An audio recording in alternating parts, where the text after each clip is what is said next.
Buddhaṃ saraṇaṃ gacchāmi, Dhammaṃ saraṇaṃ gacchāmi,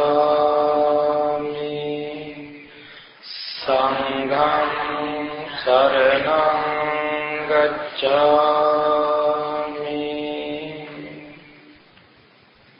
Friends,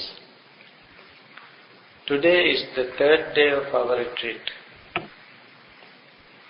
Third day is over. Now this is the time for the Dhamma talk. For this Dhamma talk, our topic is Metta and Sati. Metta is loving friendliness. Sati is mindfulness. So it is loving friendliness and mindfulness.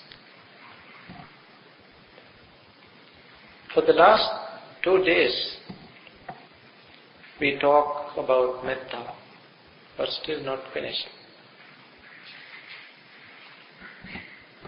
Metta or Metta is a term for the sun. Metta, Mitta, Mitra. Mitra in Sanskrit, Metta is in Pali. Mitta in Sinhalese. So, Metta or Mitra is a term for the sun. Sun is our Mitra, friend. Mitra means friend. Sun is our friend. Not only sun and moon both are our very good friends, without which we cannot live. You know, the sun directly influenced our body, and the moon influenced our mind. So sun and moon both we need. Why this metta? What is the connection between the sun and the moon, or sun and the metta? The sun, it gives us the rays same way to all equal, to all beings, equal rays of sun. Just like that, metta is to be extended equally. So the rays of the sun and the metta are the same, should be same. Equal metta to all living beings, irrespective of their sizes, their colors, or their birth, or nothing, no discrimination. That is the nature of metta. Metta can be developed and can be extended to all beings. This metta and metta and mindfulness. So what is mindfulness? Mindful, when you say mindful, it doesn't mean that your mind is full. Mindful means your mind is empty, of course. You are right here in the present moment. You are mindful here. This mind is empty, but you are alert. Mindfulness, the term mindfulness we use, to the term the Buddha used is Sati in Pali. The term for mindfulness in Pali is Sati. Only 4 letters. S-A-T-I. To explain this, we want to use many words. When you say mindfulness, it is attention, awareness, alertness, earnestness, watchfulness, vigilant, all these are encompassed. That is Sati. Sati, once the Buddha said, this mindfulness, referring to mindfulness, Buddha said, mindfulness is the way to deathlessness. Unmindfulness is the way to death. Those who are mindful never die. Unmindful are like dead ones. Mindfulness can be developed in two ways. Mindfulness can be developed as a power of mind and the power of memory. When developed mindfulness as a power of memory, you can develop your memory power. You can remember many things because of your mindfulness. When you develop mindfulness, and it becomes a faculty, that is called the faculty of mindfulness. There are 5 faculties to be developed. The 5 are confidence, energy, mindfulness, concentration, wisdom. These are called spiritual faculties. Once developed, they become powers, spiritual powers. Pancha bala. They are called bala, power. So, when you develop mindfulness as a power of memory, you can develop your memory power. That is what the best example is Venerable Ananda. You know, Venerable Ananda, he kept all this Dhamma in his mind. All the discourses Buddha delivered, all the discourses which we got today, Venerable Ananda, he kept all this in his mind. At the passing away of the Buddha, there was a council 3 months after the passing away of the Buddha. Then, during the council, when asked where the Buddha taught this Dhamma, to whom, what is the cause, he revealed all these things. That is how the Arahants, the enlightened ones, they got these discourses. And later on, all of these Dhamma were rehearsed and wrote on palm leaves. So, when you develop your mind as a memory power, you can keep this in your mind. Not only that, you can direct your mind to read your previous lives. Anybody can do that. If you develop your mental power, you can do this. That is called the ability to understand one's previous lives. It is a knowledge. You can gain this knowledge because of your mental power, mindfulness when developed. But however much you develop this mindfulness as a memory power, still you are in samsara. Still you have to suffer. Therefore, the Buddha's instruction, Buddha's admonition is to develop your mind so that you can cut off, so you can see through and understand all defilements, cut off all defilements and attain enlightenment.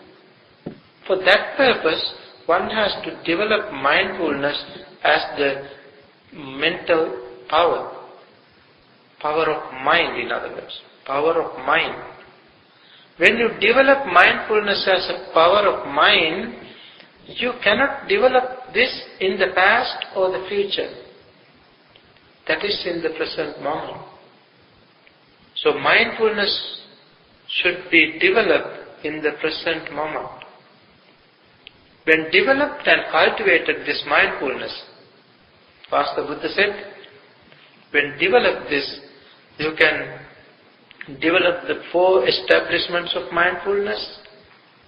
Then when the 4 establishments of mindfulness are developed and cultivated, they fulfill 7 factors of enlightenment.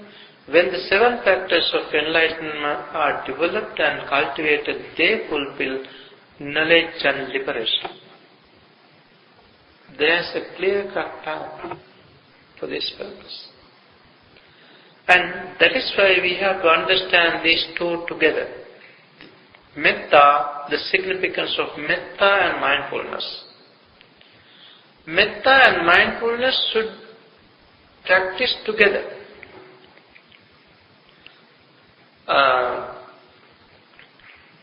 The Buddha delivered a special discourse named Metta Sutta or Karaniya Metta Sutta, which we chant every day at lunchtime. Karaniya Metta Sutta is a very important, very powerful discourse. According to our Sri Lankan tradition and Theravada tradition, of course, there are 5 Theravada countries. In all these 5 countries, monks, nuns, laypersons, they chant this sutta, since it is a very powerful discourse. This was delivered to a group of monks, 500 monks. 500 monks got their objects for meditation and went to a certain woods to practice. When they went there to practice, they went there for 3 months, 3 months retreat. When they went to the woods, the deities, they had their abodes, their places on the top of the trees. Since monks were virtuous, they couldn't stay over the trees. Then they came down. And they thought that the monks would stay there only for a short time. They came down and then they waited. But the monks, they did not want to go. They wanted to practice there for 3 months. Now the deities found that it was a problem for them. They can't go up, they can't stay on their own abodes, their places. The trees are their abodes, their places to live. Then what the deities did? They then started to do something to expel them away, the monks away, dispel the monks. They created different things. They created a headless trunk. Now the headless trunk is coming. When the monks are going to meditate, headless trunk is coming. Or the trunkless head is going, floating. The smell, this stench is permeating all over. Nobody can stay there. So how can you meditate? Then the monks decided to go back to the Buddha and report this. So monks went to the Buddha and reported what happened. Then the Buddha taught this sutta. According to this sutta, this is a very important sutta. The sutta has 2 parts. First part, there are 15 moral standards, the code of moral stand, the conduct, how to lead life for those who want to attain Nibbana. There are 15 factors, 15 standard factors. The 15 factors like this. First of all, one has to have ability to work out his salvation, his own salvation. For that, One should be able. Sakko in Pali, it is called sakko. Then the second one is distress, uju. One has to be distress, one has to be upright. And the third, suju, extremely upright. That means to be honest to oneself. Sakko, uju, suju. Then swacha. Swacha means obedient. Mutu. Next one is mutu. Mutu means soft. Mutu. Anattimani. Humble.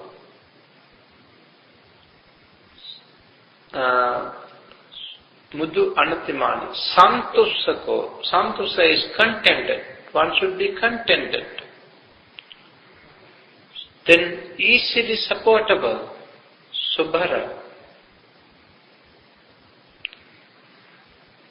Then few duties, few responsibilities. Then simple living, simple livelihood. Sallauka.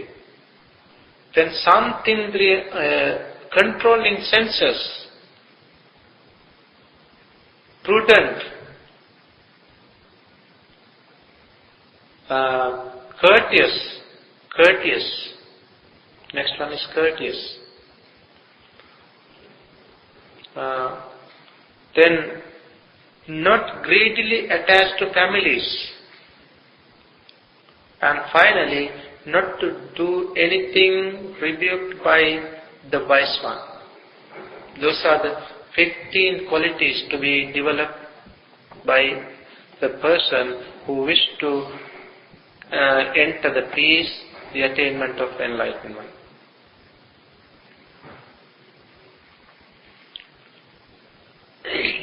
So, then the Buddha taught how to practice metta.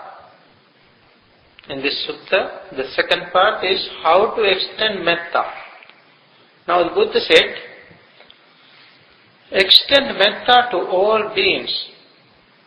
Sabde satta bhavantu sukhitatta. May all beings be well and happy.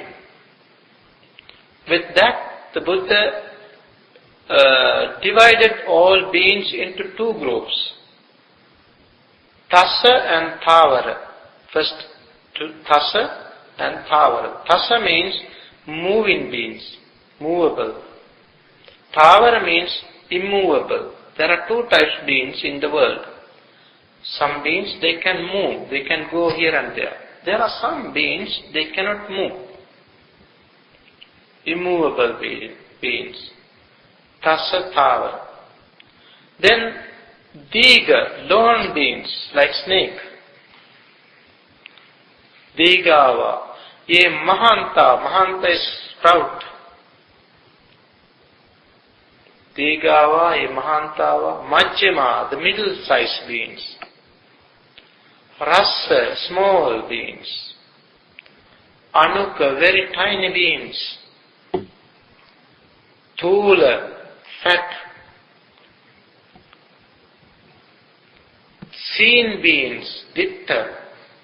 Unseen being, like hungry ghost. Deities we can see. Unseen, dittava eva aditta. Yet dure, those who are living far. Avidure, living near.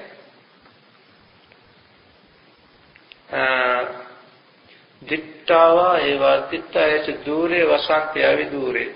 Bhuta, those who were born, beings born to this world. Bhutava. Then this last one is very important. Sambhavesiva. Sambhavesi means those who are coming to a mother's womb. They have not yet come to the womb. They are going to be born. Those are different categories. This is how the Buddha categorized beings. For what? To extend metta.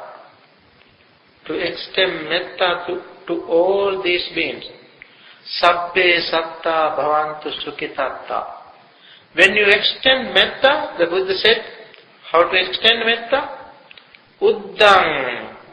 Extend metta to up. Ado, the down. Tiriyam, around. Asang badang, without any obstacle, without any barrier. Averam, without any hatred, no hostility. Asapatta, no hostility. Hatred, hostility, nothing. Averam, asapatta. When should we extend metta? Buddha said, Tittang, when you are standing somewhere, wherever you are standing, extend metta. Not only sitting on your cushion. While you are standing, the Buddha said, while you are standing, extend metta. Charang, when you go here and there, walking. Charang. Nisinova, when you sit somewhere. Sayanova, while you are reclining, while you are lying down. Sayanova. Yava tassa vigada middo, as long as you are awake. Practice this metta. Extend this metta. Yava tassa vigada middo. Etang sating aditteya. This is the important place, the most important place. Etang sating aditteya. Sating means mindfulness. Etang sating means this mindfulness. What is this mindfulness? Mindfulness based on metta. So this mindfulness based on metta should be determined, should be developed, should be established. Etang sating aditteya. If you are doing this, the Buddha said, if you are doing this, etang sating aditteya, Brahma metang viharang idang aho. This life, this way, this practice is called Brahma metang viharang, a noble life. Brahma life, noble life. Noble living, of course. Noble living. Brahma metang viharang idang ahu. As a result, dittincha anupagamma, you never come to a ditti, a view. Silava, you have sila, morality. Dasanena sampanna, you have a clear vision. Dasana is vision. Dasanena sampanna. Kameshu vinaya, you are completely cut off sensual pleasures. You never come to a mother's womb again as the rebirth. Why? You attain enlightenment. So even enlightenment, the Buddha said, you can attain enlightenment by practicing this sati, this mindfulness based on metta. That is how the Buddha taught this discourse. So metta is to be practiced in such a way. It is not confined to one particular place, one particular time. All the time.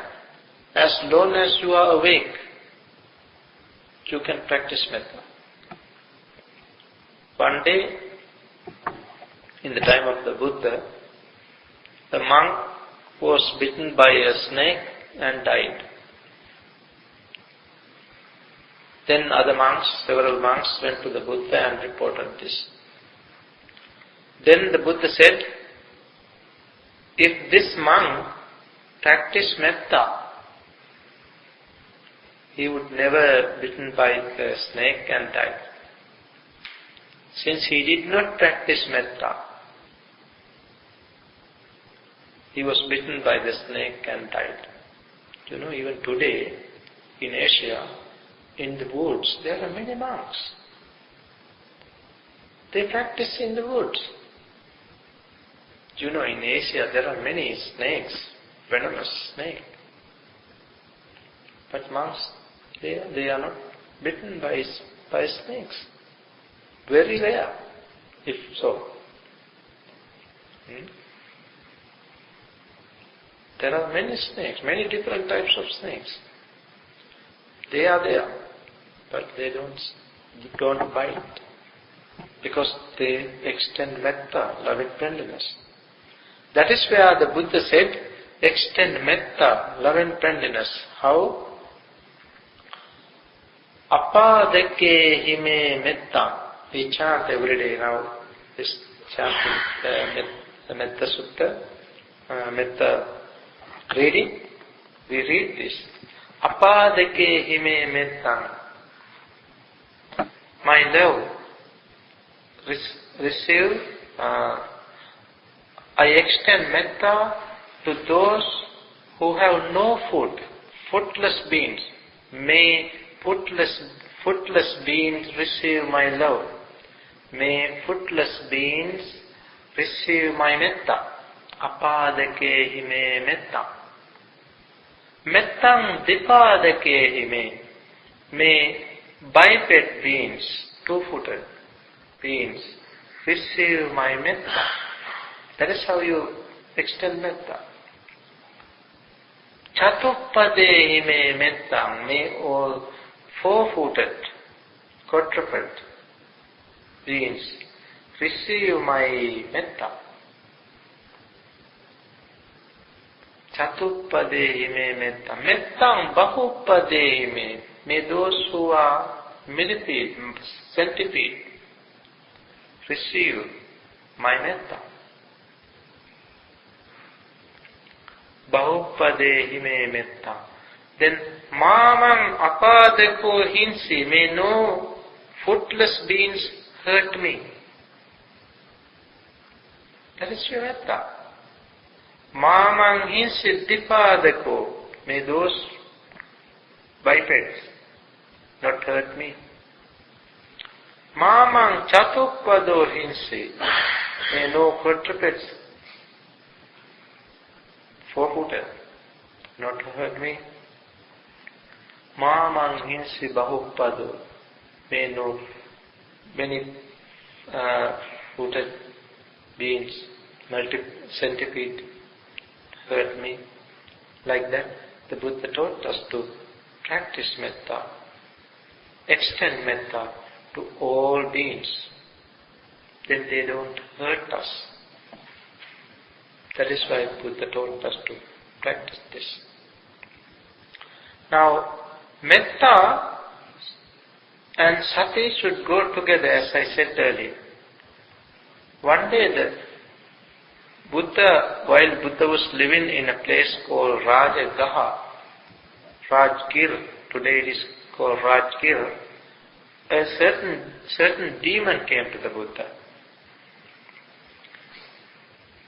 He said a verse. He said, Sati mato sada bhadrang satima sukha medati sati mato sue seyo verana parimunchati.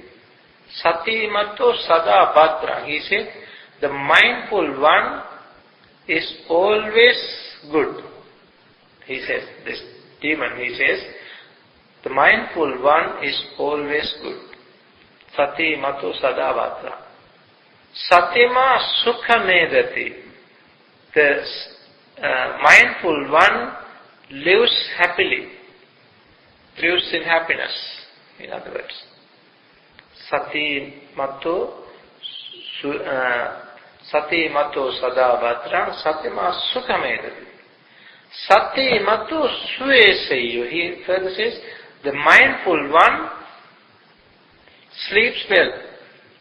Mindful one sleeps well.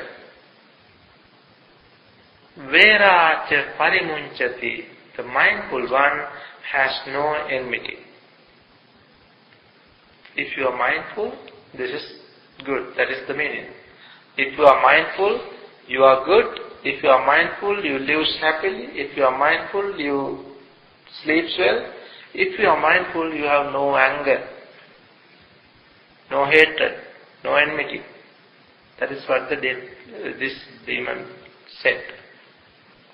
The name of the demon was Manibhatta. Then the Buddha said, the same thing, the first three lines the same. Buddha said the first three lines, Sati mato sada bhadrang, satima sukhamedati, sati mato sue seyu. The first three lines the same. The last line the Buddha said, Veracha na parimunchati. Na means no. Though he is mindful, his enmity is not freed. He is not freed from enmity, anger, hatred. Buddha further said, Yassa sabba maho rattam ahinsaya rato mano. If one, both days and nights, if one has non-violence thought, and if one extend metta, Buddha said, if one extend metta, then his enmity is extirpated. He has no enmity, no anger because of metta. So mindfulness itself is not enough. One can be mindful, but mindful and metta, these both should go together. That is the meaning. Hand in hand. Mindfulness and metta.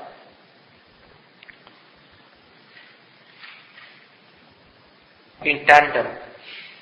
When we practice mindfulness and metta, both should be practiced together. So practicing is mindfulness. Mindfulness of breathing. We practice mindfulness of breathing.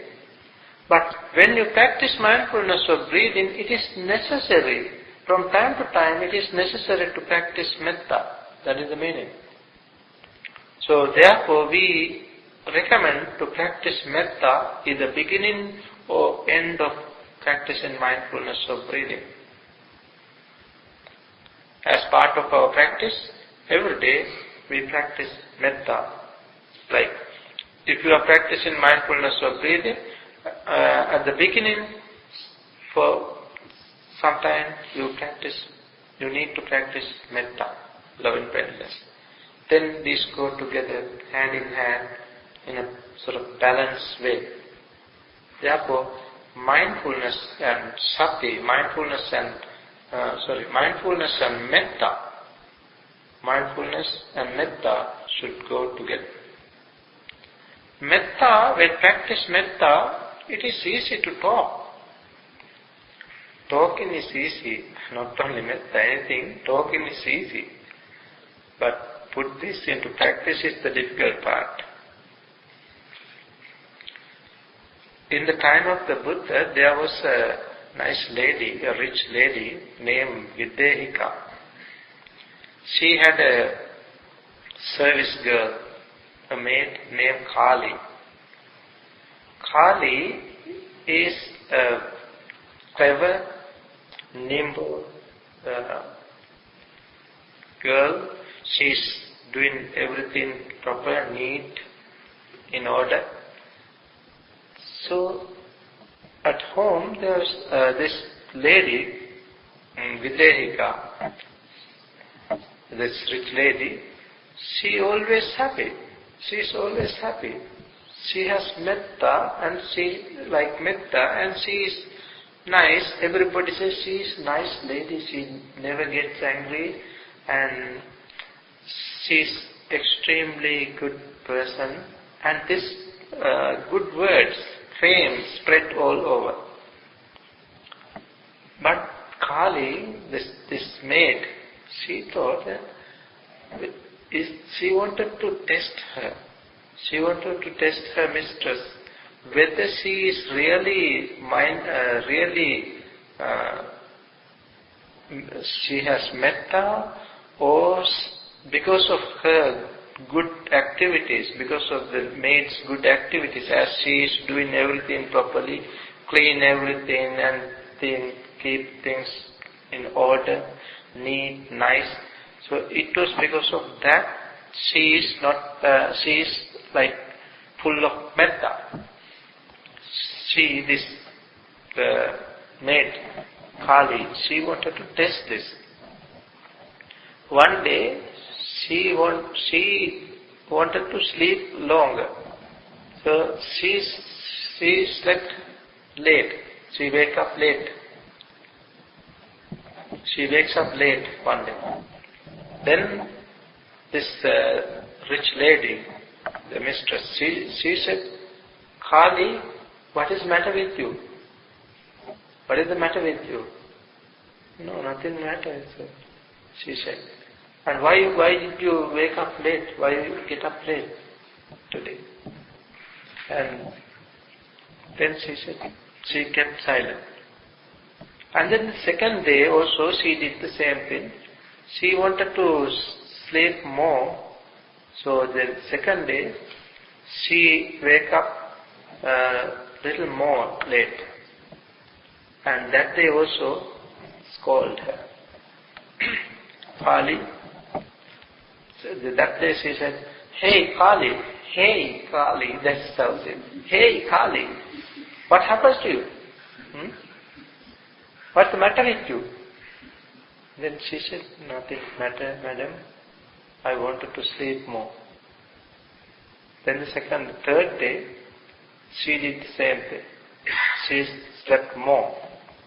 And then, on that day, she called him, hey Kali, come here.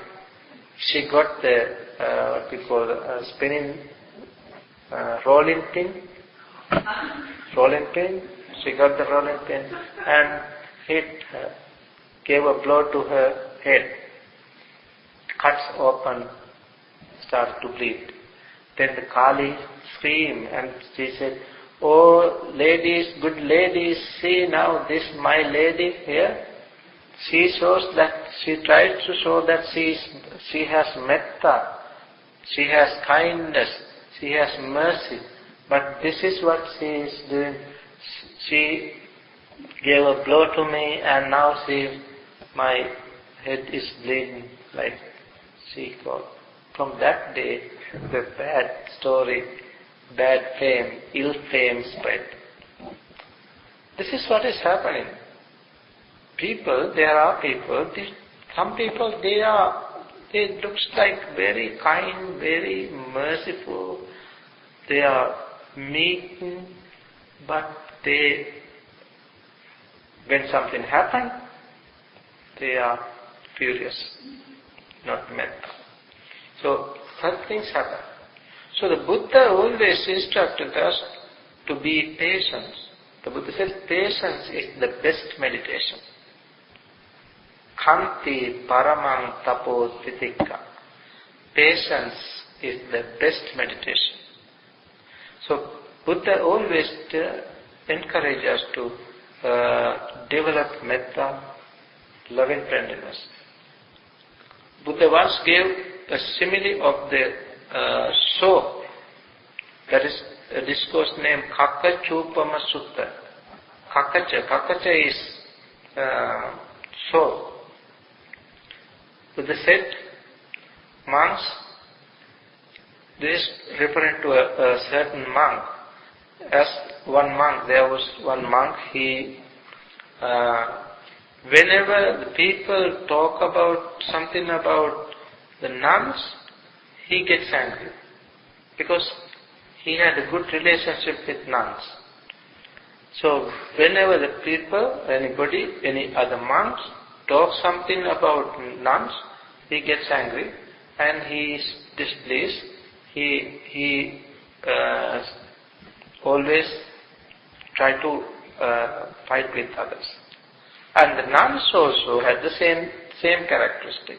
Nuns also, if the nuns, in front of the nuns, if anybody says something about this monk, this particular monk, then they also displeased and they also try to quarrel with others. So another monk went to the Buddha and reported this. Then referring to that, Buddha delivered the discourse named Kakachupama Sutta. Kakacha means soap. Upama means simile. So the simile of the soul is the name of the sutta. Here the Buddha said, monks, if the bandits, thieves, take you and cut up your limbs with the saw, like two-handled saw, if the limbs are cut in with the bandits, they cut your limbs. By that time, at that time also, even that time, if you get angry, if you have sort of bad feeling, angry feeling towards them, you are not following my teaching. So even the bandits cut up your limbs, you have to extend metta. That is how the Buddha said. So metta is such a powerful thing. Metta is to be developed, cultivated. When practice developed, cultivated metta, we have to practice metta together with mindfulness. So mindfulness and metta both should go together. Mindfulness, when practiced, for the practice of mindfulness, Buddha delivers the technique of meditation. That is the 4 establishments of mindfulness. The Buddha said, this is the only way for the purification of beings, for the overcoming of sorrow and lamentation, for the disappearance of pain and grief, for reaching the path, for the attainment of enlightenment. What is that? The 4 establishments of mindfulness. The 4 establishments of mindfulness are mindfulness on body as body. That is the contemplation on mindfulness of body as body. The first one. The second one is the mindfulness on feeling as feelings. Third, mindfulness on mind as mind. Fourth, mindfulness on mental objects as mental objects. These 4 are to be practiced, developed, cultivated. That is the way to develop mindfulness. So, mindfulness without metta is boring. When you practice mindfulness all the time, practicing mindfulness, it is boring. You need metta. That is the balm. As I said, that is the balm. Cooling balm. You need metta. And metta, if you practice only metta, is blind. So mindfulness without metta is boring. Metta without mindfulness is blind. This is how I see. Therefore, we all need to practice both mindfulness and metta so that we can go hand in hand, develop mind in balance so that it comes to the apex, to the perfection, human perfection. That is the attainment of enlightenment. So let's understand the significance of practicing metta and mindfulness together so that we can live happily, peacefully, and one day we can attain supreme bliss of Nibbana. May we all attain supreme bliss of Nibbana. Sadhu.